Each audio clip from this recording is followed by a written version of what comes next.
I recently went to find out about getting some body work done on my car, and I I drive a Mitsubishi Lancer, and there were multiple places in my on the car that needed to be fixed. So there were a bunch of scratches, a few dents, and then one in particular. There was one dent where the paint was chipping away, and it would potentially lead to corrosion. I definitely wanted to get that part fixed.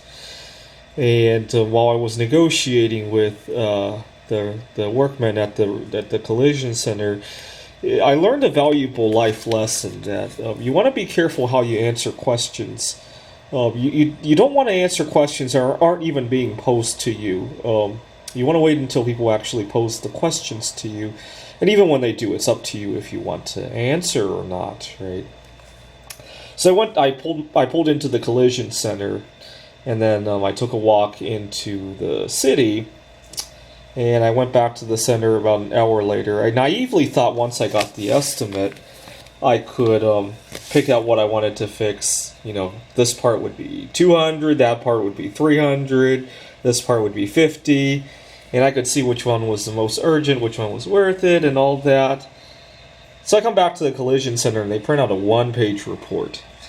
Parts 263, paint labor is 261, body labor, and I'm thinking I could ask the people at the center, can you break that down a little bit?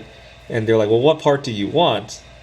And so I got a point. Well, I actually wanted each one. I wanted to mentally see which ones I needed and which ones were more urgent. And they were like, well, okay, we can look at this one, and let me go back in there. And I don't think they don't know it. I mean, it's not like they take a picture of the car and they put it into a computer program that then spits out a number, right? They have to redo it for that part, right? I doubt that's how they work.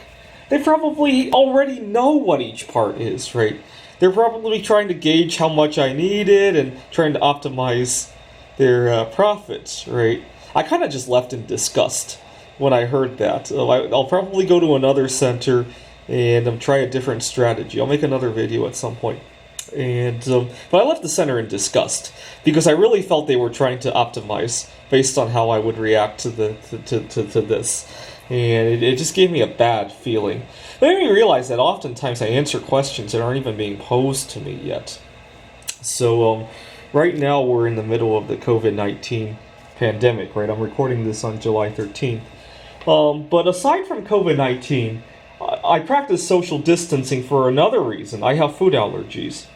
Sometimes somebody will be sitting next to me eating something that's potentially dusty. I react very badly to milk products. If they're eating some sort of chips that have cheese in them or something like that, potato chips are the worst because they get dust everywhere.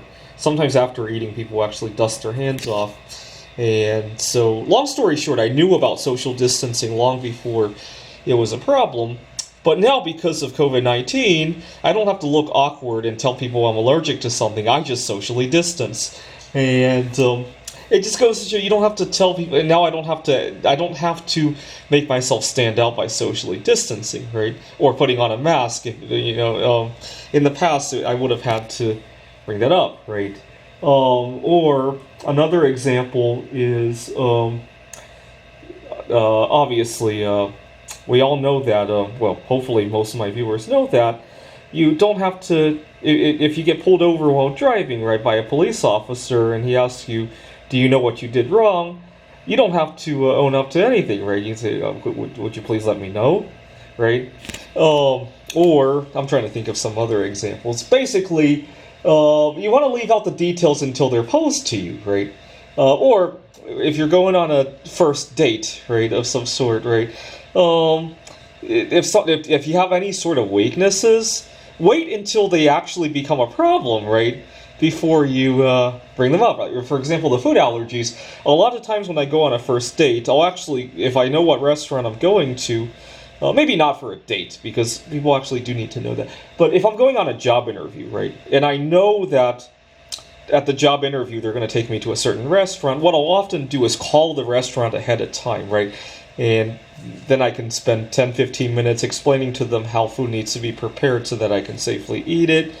And then when I get to the restaurant, I can tell the waiter, my name is so and so. I called you earlier, and they'll have everything ready. So I don't have to pose that in front of my potential future boss, right? Yeah, he might have to know eventually, right? But it doesn't have to happen at that first interview, right? Anyways, I thought I'd show this because it was kind of a funny social experiment. Thanks for watching.